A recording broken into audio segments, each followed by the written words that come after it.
한 주간 잘 지내셨습니까? 저는 한 주간 우리 교회에서 파송한 전 요한 선교사님이 파송되어 있는 시국에 잠시 다녀왔습니다.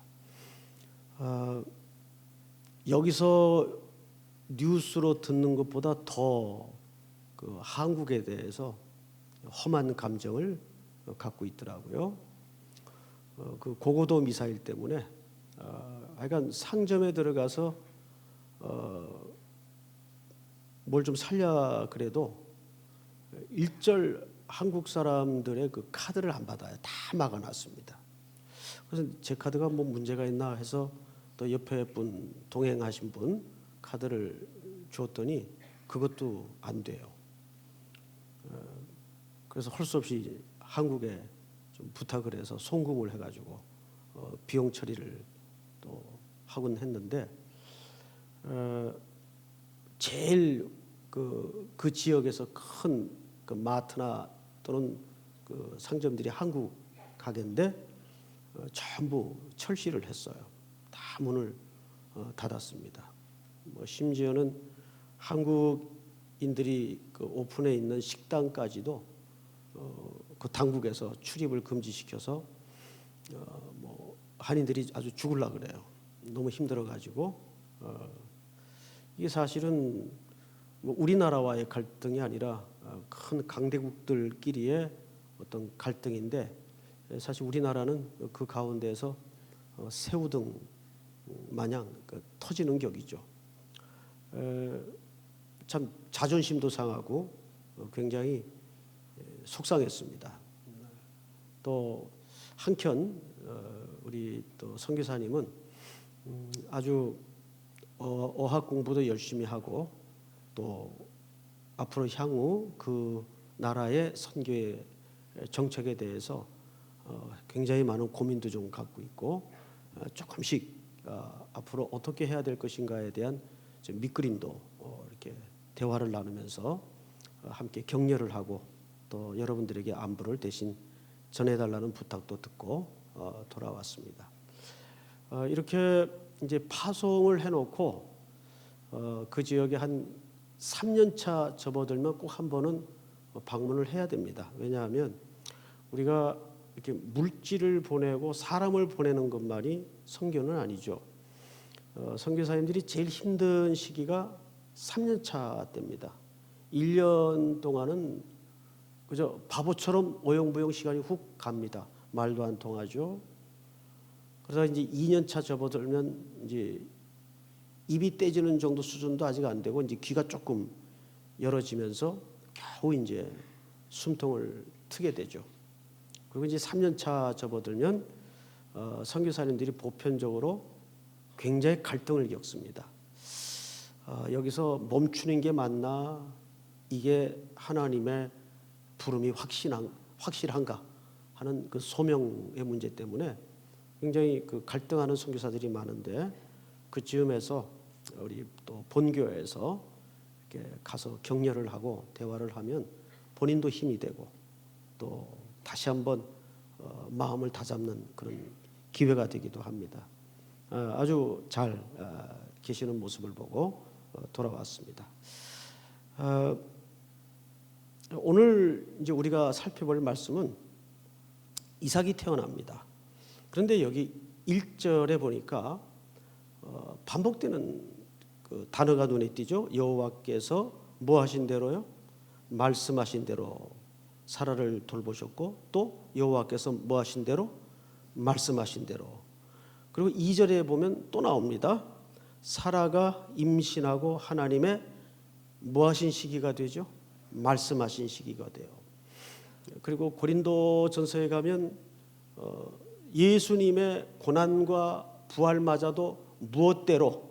성경대로 살아나시사 성경대로 고난을 받으시고 항상 하나님의 시간표는 뭘 따라 흐르죠? 말씀을 따라 흘러가요.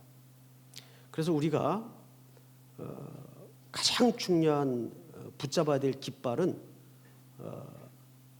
하나님의 말씀이에요.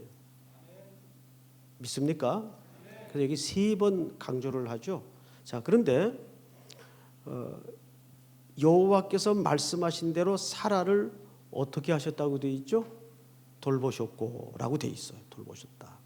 여러분, 이 돌보셨다라는 말은 사실 3가지 의미를 담고 있습니다. 첫째는 하나님이 방문하셨다 그 말이에요. 여러분, 성경에 사라만큼 하나님의 방문을 직접적으로 여러 번 경험한 인물도 드뭅니다.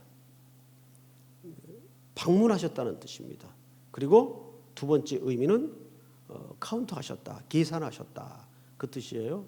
그 말은 하나님께서 그에게 계획을 갖고 계셨다는 뜻입니다. 방문하시고, 두 번째는 뭐 하시고? 계획을 갖고 계시고, 그리고 세 번째는 그 계획을 확정하십니다. 하나님이 확정한 일은 될 수도 있을까요? 될까요? 되어진 것입니다. 무슨 말인지 알겠죠? 하나님이 확정하신 일은 되어질 수도 있고가 아니고 되어질 일도 아닙니다. 되어진 일입니다. 믿습니까? 그만큼 하나님의 확정하신 일은 시제가 의미가 없어요. 하나님이 그냥 해가 있으라 그러면 해가 있는 거예요. 그것이 그분의 말씀의 능력입니다. 오늘도 오전에 어느 이제 기독교계 꽤 큰 저널에서 인터뷰 요청을 했어요. 이런 질문을 하더라고요. 목사님, 다음 세대를 굉장히 강조하시는데 과거에 목사님이 하셨던 인터뷰 내용 중에 다음 세대를 위해서 어느 나라 예를 들면서 다음 세대를 위한 핵심가치 2가지가 있는데 자기가 그게 기억이 안 난대요. 그걸 좀 다시 얘기해 줄 수 있겠냐요. 그것은 내가 늘 강조하는 바이기 때문에 기억할 것도 없고 얘기해 주겠다고. 무슨 얘기냐 하면, 제가 이제 오래전에 영국에 흩어져 있는 선교사님들, 또 목회자들, 유학생들이 모여서 수련회를 하는 수련회 이제 강사로 간 적이 있습니다.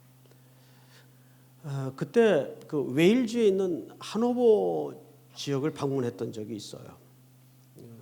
그 지역은 영국의 부흥의 요람이었습니다. 근데 제가 방문했던 그 교회는 이미 다 낡고 퇴락해서 매우 뭐가 좀 나올 것 같은 산장 같은 분위기였어요. 근데 그 교회가 어떤 교회인가 하면 우리나라에 제너럴 셔먼호라는 배를 타고 대동강으로 들어와서 최초로 순교를 당한 바로 토마스가 자랐던 교회입니다. 토마스 선교사 들어보셨죠? 그 낡은 예배당 안에 들어서니까 한쪽 벽에 토마스의 아주 20대 사진이 빛바랜 사진이 걸려 있고, 눈물겹게도 그 옆에는 누군가 조각해 놓은 우리나라 태극기가 오래전부터 걸려 있는 흔적이 있어요. 태극기가 걸려 있더라고요. 아마도 100여 년이 훨씬 넘는 시간 전에 그 교회들은 토마스를 저 극도 이름도 모를 어느 나라에 파송을 해놓고 성도들의 더운 입김으로 담벼락을 얼룩지게 해가면서 극동의 코리아를 위해서 어마어마하게 기도했을 거예요. 그랬던 나라는 이렇게 큰 은혜의 강물이 흘러들어와 놀라운 기적을 일구는 오늘의 조국이 되었고, 그렇게 젊은이를 파송했던 영국의 웨일즈는 이미 선교지가 될 만큼 복음적으로 퇴락해 있어요.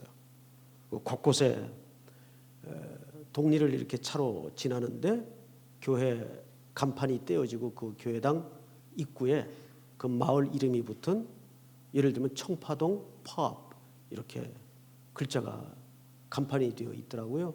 펍이 주막이라는 뜻이죠. 맥주도 마시면서 TV도 보면서 뭐 축구 얘기를 하는 그런 뭐 간이 주종 같은 것이 화합입니다. 예배당이 그렇게 다 바뀌어 있어요.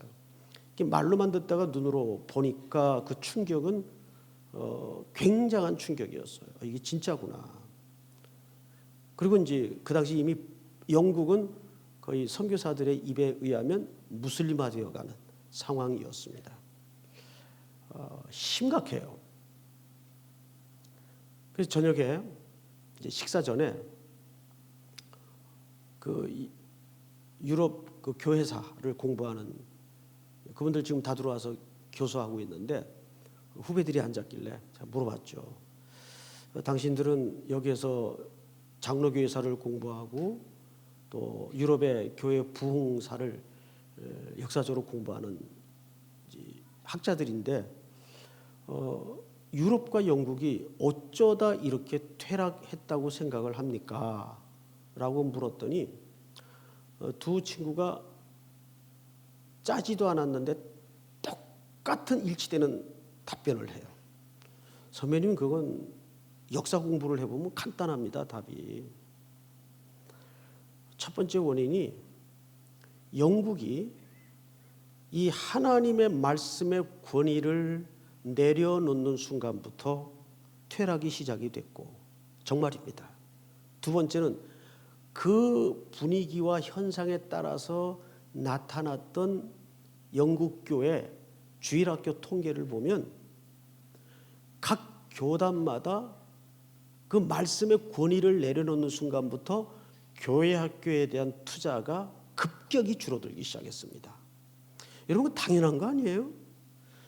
이것은 하나님의 살아있는 말씀이다로 가르치는 상황과 이게 하나님의 말씀일 수도 있습니다. 어느 쪽에 투자하겠어요? 묻는 게 바보죠.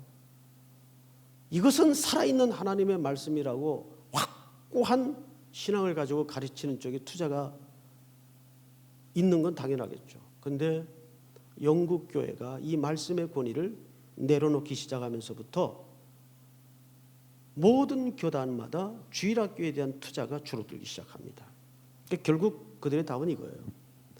하나님의 말씀의 권위를 땅바닥에 내려놓는 순간부터 영국은 실질적으로 퇴락하기 시작했다는 거예요.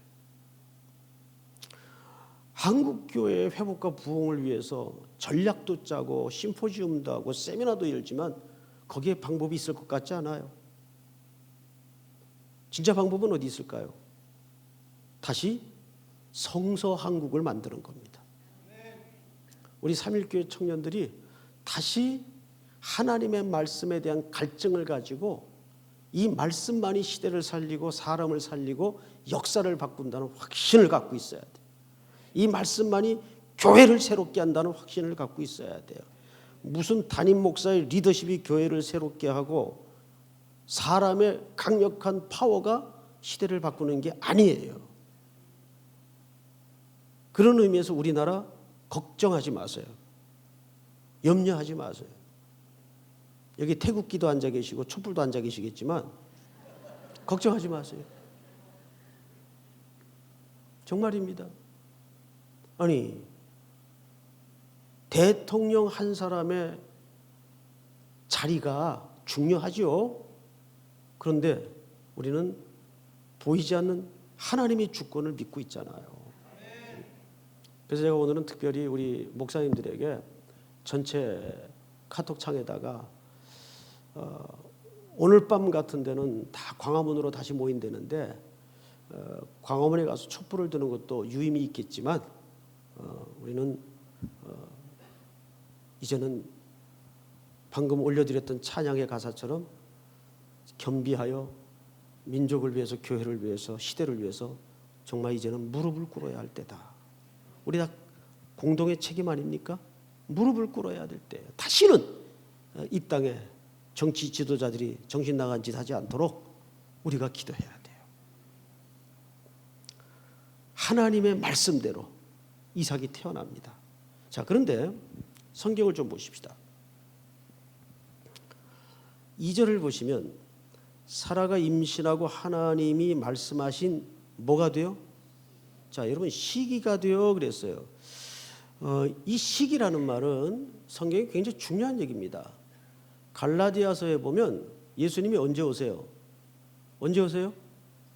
네, 때가 참에, 때가 참에. 이 시기는 정한 시기를 얘기합니다.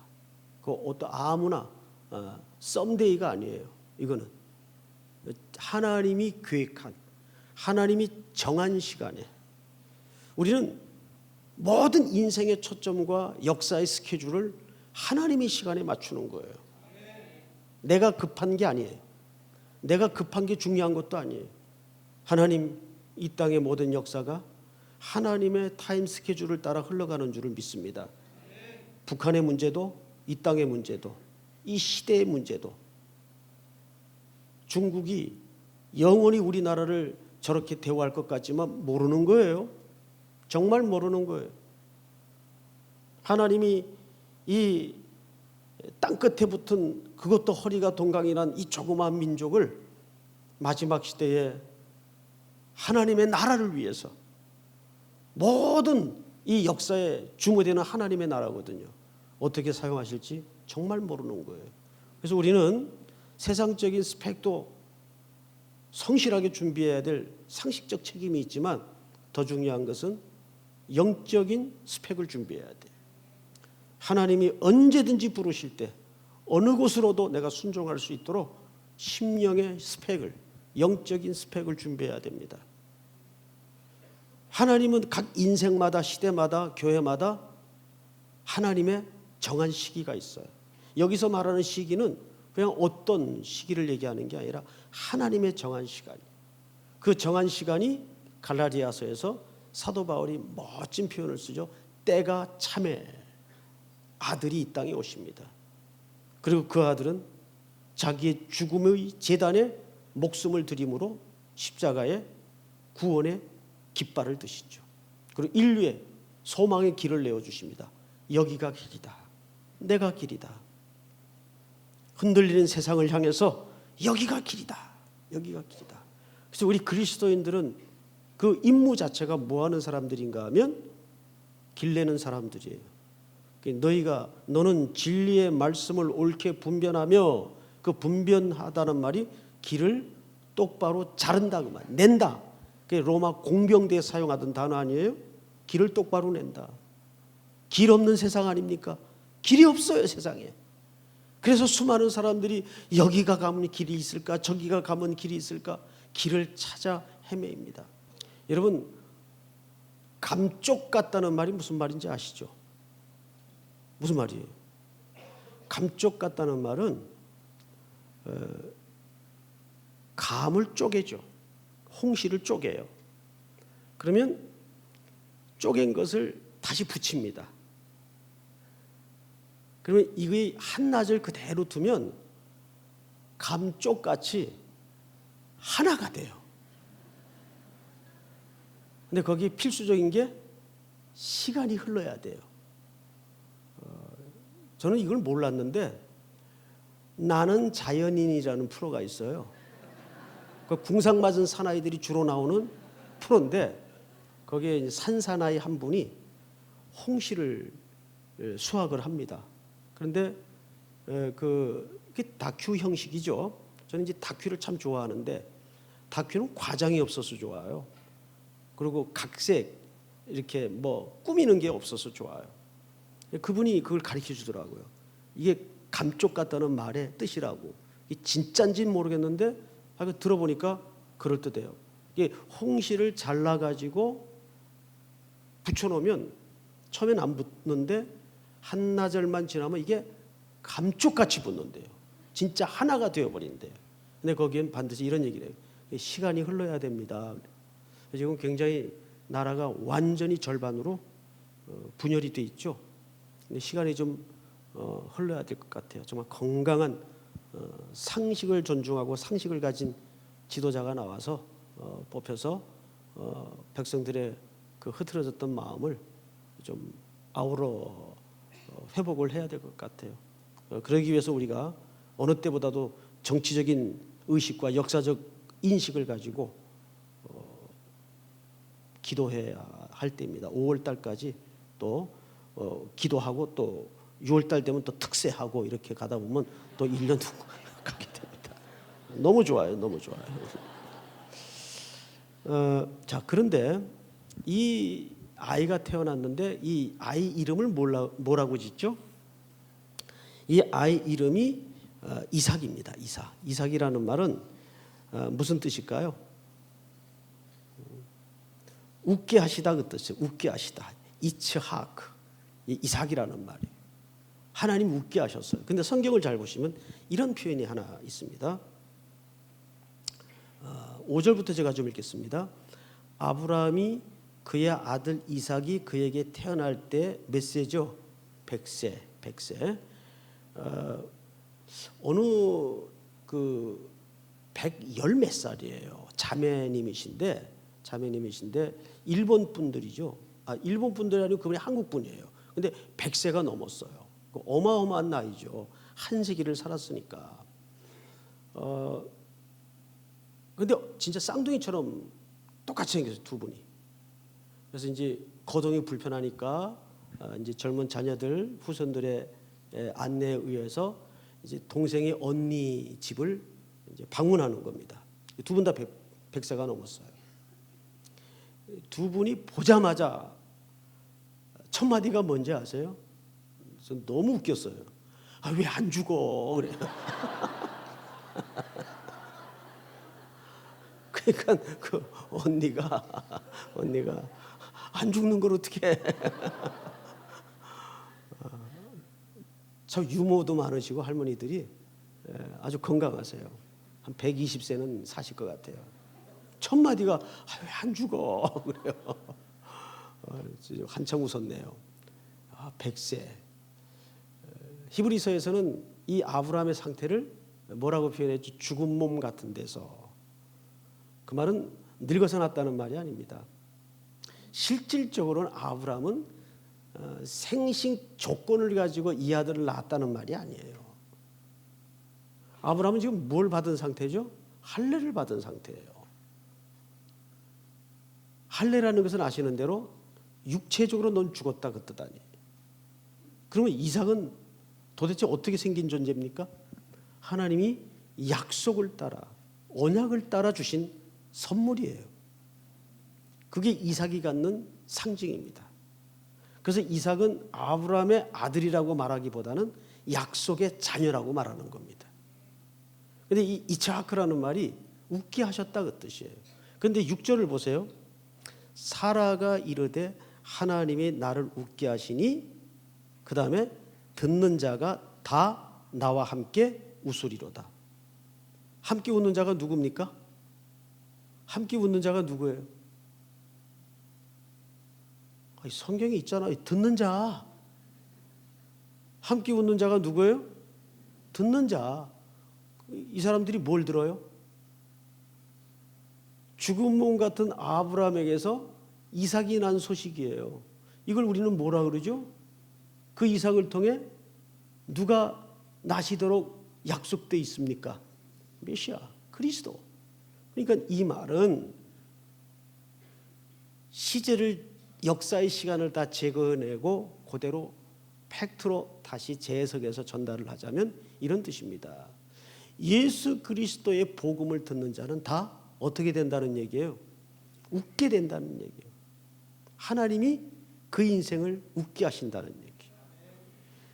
그래서 예수님이 이 땅에 오셔서 처음 행하셨던 기적이 뭐였죠? 결혼잔치예요. 결혼잔치는 슬픔의 자리입니까? 기쁨의 자리입니까? 근데 그 기쁨의 자리에 일이 생겼죠. 잔치가 중단이 됐어요. 포도주가 떨어진 거죠. 잔치가 중단된 인생이 우리 슬픔의 내면의 그림자예요. 우리 인류는 잔치가 중단된 인생이에요. 원래는 그렇게 빚어지고 창조되질 않았죠. 하나님에 의해서 하나님과 화합하여 잔치하는 인생으로 창조되었습니다. 노동도 그런 의미의 가치가 있었고, 그런데 죄가 들어오면서 그 잔치가 중단되고 사망이 찾아 들어오고 죽음이 들어오고 슬픔과 비통과 살인과 분노가 우리 인생의 죄의 열매로 나타나기 시작해요. 예수님은 그 자리에 초대받아요. 그 잔치를 회복하시죠. 그래서 모든 사람들의 끊어졌던 웃음을, 끊어졌던 즐거움을 회복하시는 거죠. 그래서 이 복음의 소식을 듣는 자마다 다 어떻게 하신다고요? 웃게 하신다. 그런데 여기 반전이 있어요. 오늘도 이정미 재판관께서 반전의 어법을 쓰셨죠. 처음에 들을 때 아주 조마조마했어요. 이거 어떻게 되는 건가?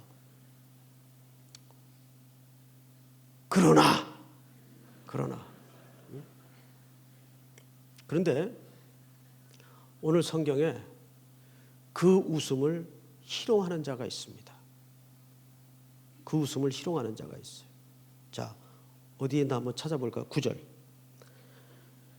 8절부터 제가 읽어드릴게요. 아이가 자라매 젖을 떼고 이삭이 젖을 떼는 날에 아브라함이 큰 잔치를 베풀었더라. 사라가 본즉 아브라함의 아들 애굽 여인 하갈의 아들이 이삭을 어떻게 해요? 이 놀린다는 말이 희롱한다, 놀린다라는 말이 되지만 이처하크예요. 비웃는다 그 말이에요. 여러분, 이게 얼마나 영적으로 오늘 우리네 삶과 똑같은지 압니까? 우리의 모든 영적인 상태는 세상 사람들 기준에서 볼 때는 어떤 거예요? 비웃음거리밖에 안 돼요. 이게 이스마엘의 생리입니다. 그래서 갈라디아서 기자는 이 이스마엘과 이삭의 이 쟁점을 뭘로 봅니까? 영적인 싸움으로 보죠. 세상은 복음을 비웃어요. 그 절정이 십자가 주변에서 그대로 드러나지 않습니까? 예수님이 무기력하게 구원을 위해서 십자가의 제물로 죽으시던 그 순간 세상은 때리고 옷 벗기고 침 뱉고 비웃었어요. 그게 이처하크예요. 모든 사람이 듣고 웃게 되었다는 말과 정확히 맥을 같이 합니다. 그것이 우리가 던져진 이 생리구조입니다. 그래서 예수님께서는 십자가 지러 가기 전에 마지막 나사렛 고향을 방문하시죠. 그런데 혼자 가시던가요? 제자들을 데리고 가시던가요? 제자들을 데리고 가십니다.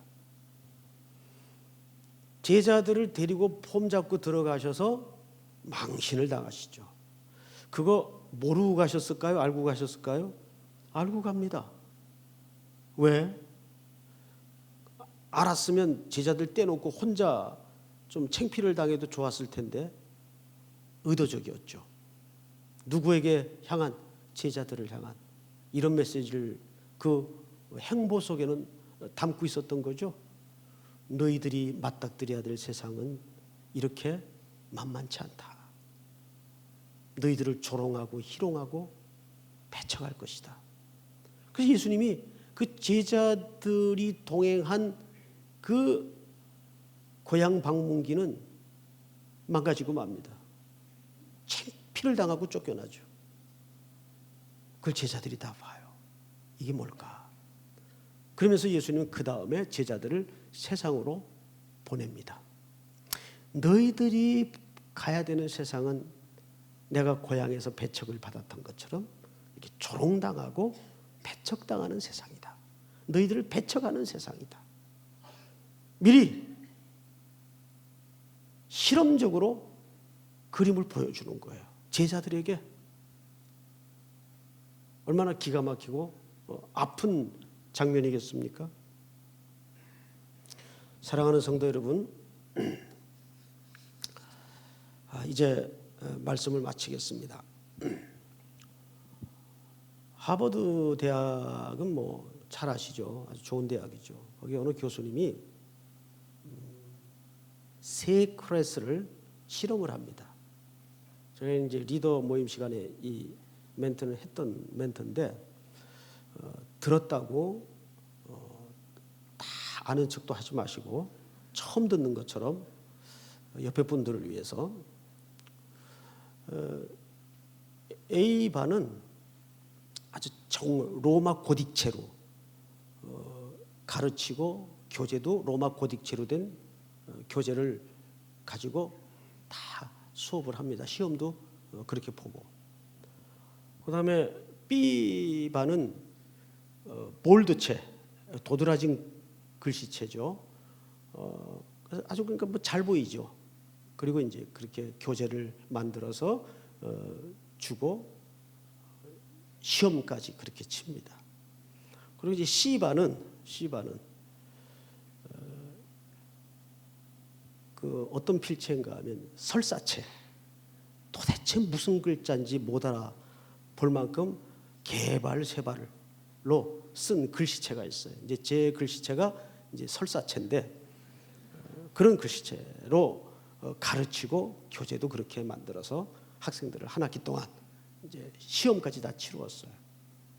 여러분 어느 클래스가 성적이 제일 좋았을까요? 눈치상 C반입니다. 맞습니다. C반 성적이 제일 뛰어나게 실제 결과가 나왔어요. 이건 실제 실험을 한 결과예요. 왜 이런 결과가 나왔나 봤더니 이 설사체로 공부한 클래스는 쉽게 글을 볼 수 있는 교재나 시험지로 시험을 치른 학생들보다 훨씬 집중할 수밖에 없었다는 거예요. 이게 겨울이냐 가을이냐 그러면서 그 모든 문장과 내용을 선명하게 헤집어서 입력할 수밖에 없었다는 거예요. 그러니까 그런 과정 속에 자기들도 인식하지 못하는 사이에 뭐 했을까요? 집중할 수밖에 없은 거죠. 그래서 훨씬 C 클래스가 성적이 좋았다는 거예요. 실제. 자, 여러분 보세요. 지금까지 창세기 12장서부터 사라나 아브라함의 행보를 추적해 보니까 그들에게 무슨 이렇게 은혜를 누릴 만한 여지나 가능성이 있었나요? 없었어요. 정말 믿음의 조상이 되기에는 너무 아닌 존재구나를 선명하게 확인하는 것 외에는 딱히 뭐 이들이 믿음의 조상다운 어떤 결과물을 낸 적이 없어요. 그런데 우리가 여기에 어떤 반전을 보았나요? 그럼에도 불구하고 하나님은 이 불온한 인생 속의 개입에 들어오셔서 그들에게 뜻을 정하시고 어떻게 하나님의 의지를 이삭의 출생을 통해 이 불신앙의 웃음을 신앙의 웃음으로 바꾸고 모든 사람들에게 그 잔치를 경험케 하실까? 누가 홀로 하신 싸움입니까? 하나님이 홀로 하신 싸움이에요. 우리가 이것을 이론으로만 갖고 있어서는 안 돼요.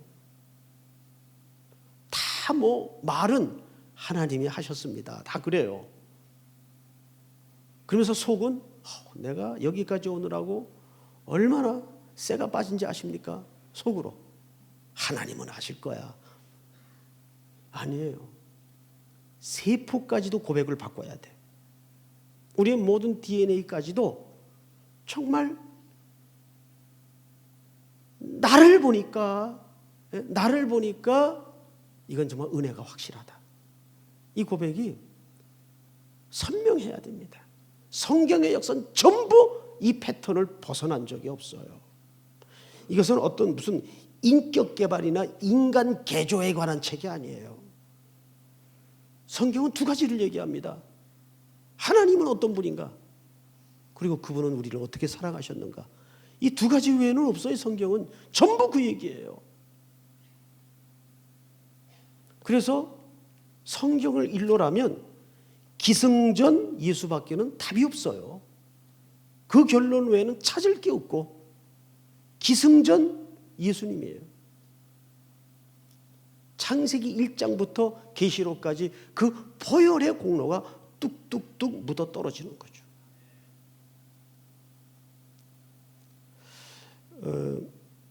제가 이제 오늘 하루 종일 그 책을 하나 봤는데 낮은 산이 낫다라는 책이 있어요. 그 앞에 낮자는 지읒이고 뒤에 낮자는 시읒이에요. 그 남난희 씨가 쓴 책인데, 이분은 그 백두대간을 한겨울에 76일 동안 완주한 전설적인 여자 등산인입니다. 많이들 들어보셨을 법한, 산을 좋아하는 분들은 이름입니다. 남난희. 그리고 강가푸르나 히말라야, 그 누구나 꿈꾸는 정상이 7,455m, 그 정상을 최초로 밟은 여성입니다. 그리고 내려오니까 뭐 세계 영웅이 됐죠. 그래서 그 다음엔 더 험한 곳, 더 높은 곳을 계속 도전합니다. 산악이면 누구나 꿈꾸는 그 설악의 그 뭐 빙벽, 그것도 몇 번 도전해서 성공을 했고, 수많은 갈채가 그 여인에게 쏟아지고 조명이 비춰졌죠. 그러다가 한 남자를 만나서 결혼을 하게 돼요. 그 아이를 하나 낳습니다. 그리고 가정은 어쨌든 뭐 사정이 좀 있어서 깨지게 되죠. 그리고 나서 이 여인이 드디어 산에서 마음을 내려놓게 됩니다. 그리고 지금은 저 지리산 끝자락에 청학동이라는 마을에서 된장을 쓰면서 이제 생계를 유지하는데 수입은 변변치 않아요. 근데 그렇게 각광을 받고 박수를 받을 때마다 지금이 가장 행복하다는 고백을 합니다. 낮은 산이 낫다라는 말 속에 참 기맥힌 이런 이야기들이 있어요. 지금까지 자기는 산은 등산의 대상이었지 산을 즐길 수가 없었다는 거예요. 산은 등산의 대상이었다. 지금은 나는 산 안에 입산에 산다. 그런 얘기를 남깁니다. 근데 산에 늘 있을 때는 산을 못 봤대요. 근데 산을 내려오니까 산을 볼 수 있겠더랍니다. 그리고 산을 내려와서야 산의 정상만이 산이 아니라는 사실을 깨달았대요.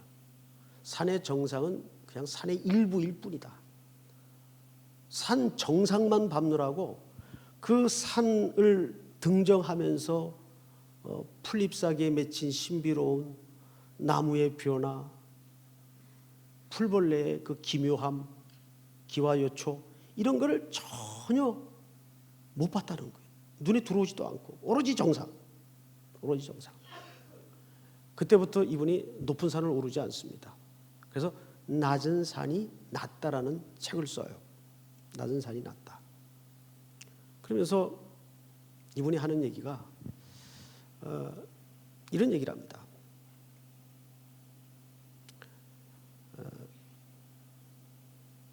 산을 버려야 산을 얻는다는 사실을 내려와서 알았대요. 내려와서 산을 버려야 산을 얻고 산을 볼 수 있다는 사실을 내려와서야 알았대요. 우리는 어떤 산이 있을까요? 자기라는 산이 있습니다. 자기라는 세계. 신앙은 과연 뭘까요? 이것을 계속 내려놓는 싸움이에요. 나. 그러니까 예수님이 내 인생의 주인이 되어 들어오셔서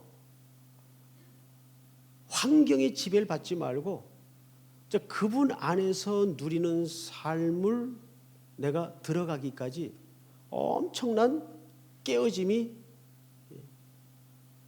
있을 수밖에 없어요. 누구나 뭐 목회를 하는 사람이든 일반인으로서 사는 사람이든 누구나 비전이라는 이름으로 꿈을 갖고 있어요. 어제도 어느 한 학생을 만났는데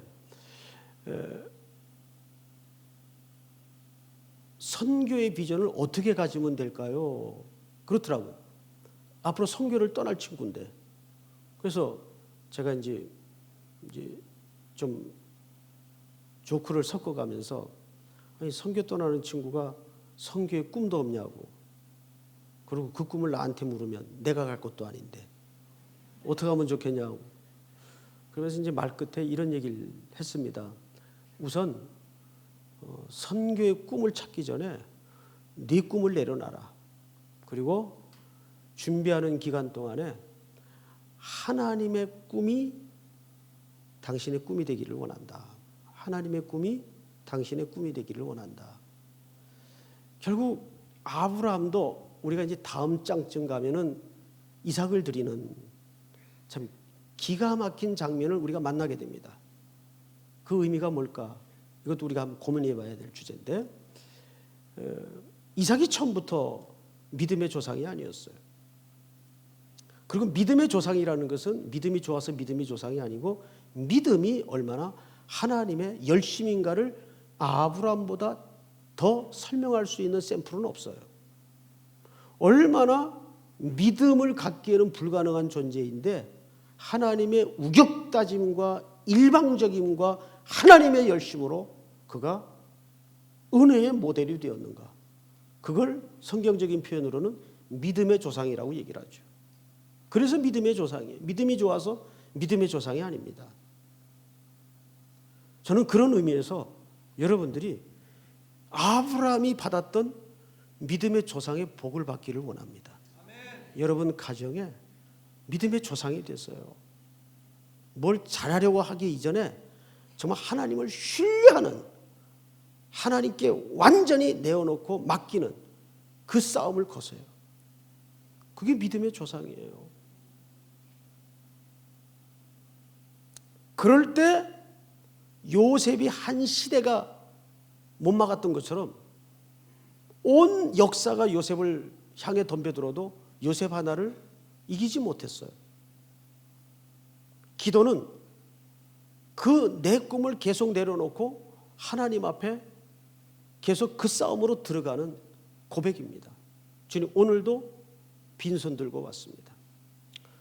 제가 제 얘기를 가능하면 안 하려고 하는데, 제게도 이제 그 인생 찬송이라는 게 있어요. 내가 내 인생에 이 찬송은 정말 그 어떤 배경과 추억이 있기 때문에 잊을 수 없다라는 찬송이 있겠죠? 있어요, 제게 그런 찬송이. 그 찬송이 뭐냐면, 복사를 해왔는데, 태산을 넘어 헝곡에 가도라는 찬송이에요. 좀 세련되지 못한 찬송이죠. 촌스럽고. 근데 이 찬송은 제게 잊을 수 없는 찬송입니다. 제가 이제 고등학교를 휴학이 아니라 중퇴를 했죠. 그냥 안 나갔으니까. 중퇴를 하고 공장 생활을 좀 꽤 했습니다. 근데 그때는 70년대니까 공장마다 저 같은 애들이 많았어요. 경제적인 형편으로 학교 못 가고 이제 기름때 손에 묻히고 기계 앞에서 납통 들고 뭐 이런 험한 일을 하는 공돌이들이 많았죠. 그 일감도 또 많았기 때문에 매일 철야합니다. 매일. 그럼 이제 새벽 1시 되면 라면 하나에 밥 한 그릇 엎어서 먹을 수 있는 쿠폰이 하나 나오죠. 그럼 이 쿠폰을 그때 먹어야 되는데 안 먹고 모아둬요. 한 달 동안. 좀 미친 짓이죠, 한마디로. 요즘 말로 죽으려고 환장을 했죠. 근데 죽을 뻔했어요. 몸이 감당해내나요? 안 되죠. 그리고 이제 한 달 월말이 되면 격리과에 그 쿠폰을 갖다 줍니다. 그럼 그걸 돈으로 바꿔줘요. 그 월급에다 더해서 이제 저축을 하거나 이제 집에 갖다 줘야 뭐 국수라도 끓여 먹으니까. 그때는 이제 가족들이 다 이제 만난 상태예요. 삼선동 저 산꼭대기에 살았는데, 그러고 아침을 맞다가 기절을 해버렸어요. 혼절을 해버렸어요. 몸이 이제 감당이 안 되니까. 공장에서는 반장님이 야, 쟤 내보내. 지시가 내려온 거죠. 저러다 공장에서 송장 치겠다. 안 그래도 별명이 송장이었는데. 그래서 아침에 이제 일찍 어쩔 수 없이 이제 그 집으로 그냥 가라 그래가지고 나왔어요. 겨우 이제 버스를 타고 삼선동에 내려서 무슨 정신으로 막 진땀이 바짝바짝 나는데 헛구역질도 나고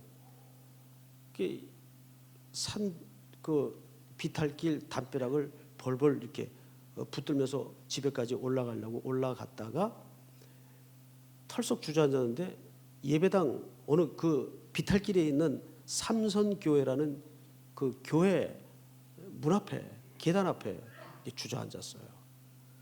거기서 좀 쉬었다가 다시 도저히 더 이상 올라갈 수가 없어서 예배당 안에 들어갔더니 문이 다 열려 있더라고요.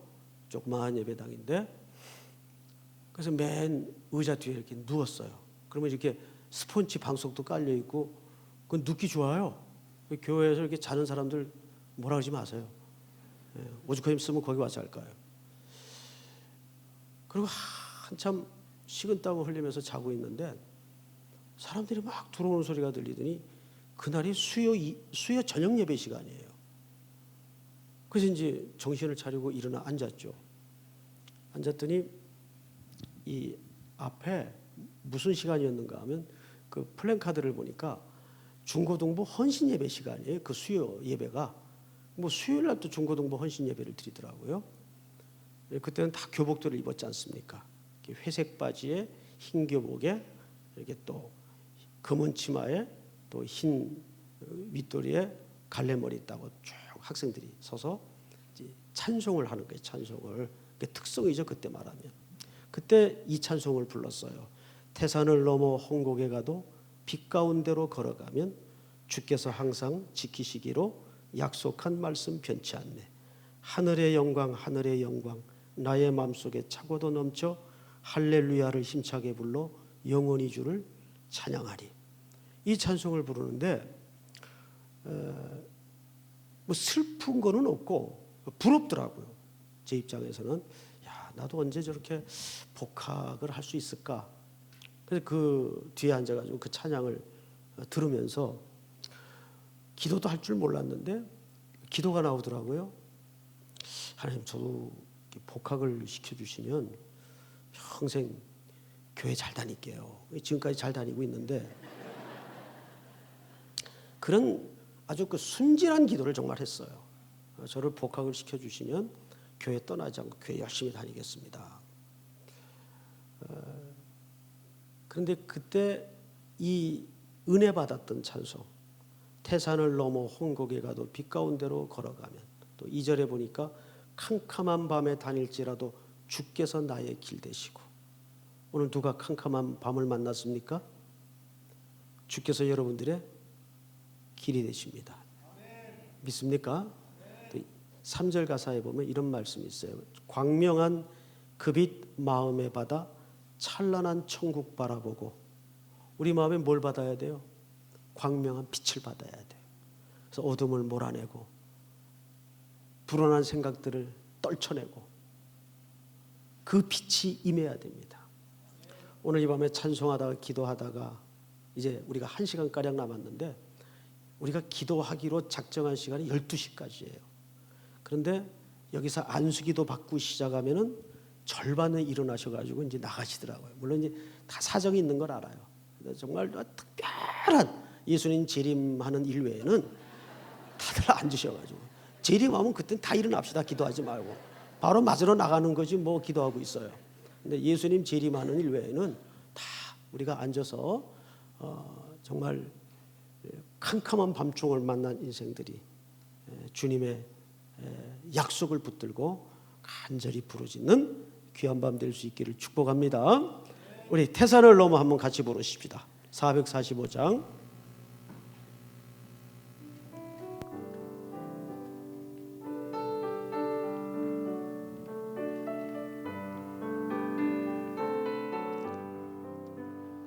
산을 넘어 홍곡에 가도 빛 가운데로 걸어가면 주께서 항상 지키시기로 약속한 말씀 변치 않네. 하늘의 영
힘차게 불러 영원히 주를 찬양하리. 2절만 다시 합니다.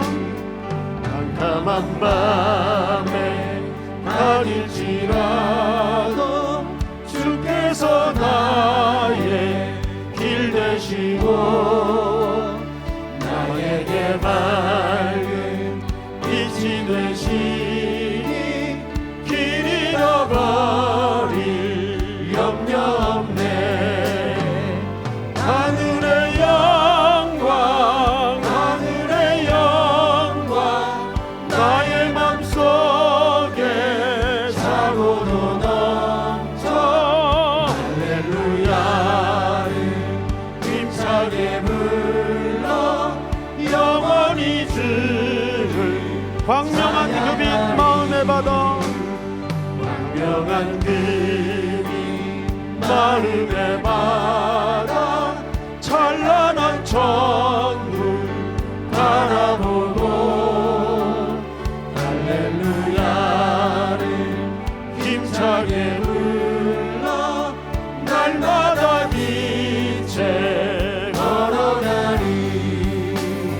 하늘의 영광 하늘의 영광 나의 맘속에 차고도 넘쳐 할렐루야를 힘차게 불러 영원히 주를 찬양하리. 우리 다 눈을 감으십시다. 제가 여러분들의 세 가지 기도 제목을 드리겠습니다. 여러분 오늘 주신 말씀처럼 아브라함은 100세가 되어 죽은 몸 같은 데서 하나님이 약속대로 하나님의 말씀하신 대로 그의 인생에 찾아오셔서 교회에 가시고 정한 시간에 때가 되어 아들을 주셨습니다. 하나님은 죽은 자 가운데에서도 산자로 일으키시는 하나님이십니다. 그분은 하나님의 약속에 성실하신 분이십니다. 오늘 그 하나님이 여러분들을 너무나 사랑하십니다. 여러분 캄캄한 밤을 만났습니까? 태산을 넘고 있습니까? 그 하나님을 붙드시는 밤이 되기를 원합니다. 이 시간은 다른 기도 일절하지 마시고 먼저 하나님, 내 인생 속에 캄캄한 밤을 만났습니다. 태산을 넘고 있습니다. 찾아와 주셔서 내 마음의 약속의 빛으로 하나님의 언약의 말씀으로 채워주시옵소서. 그 말씀 붙드는 인생이 되게 하여 주시옵소서. 기도하는 가운데 하나님의 꿈을 붙잡는 나의 꿈이 될 수 있도록 인도해 주시옵소서. 하나님의 꿈을 붙잡는 가운데 내 꿈은 무너지게 하시고 내 꿈은 부서지게 하여 주시옵소서.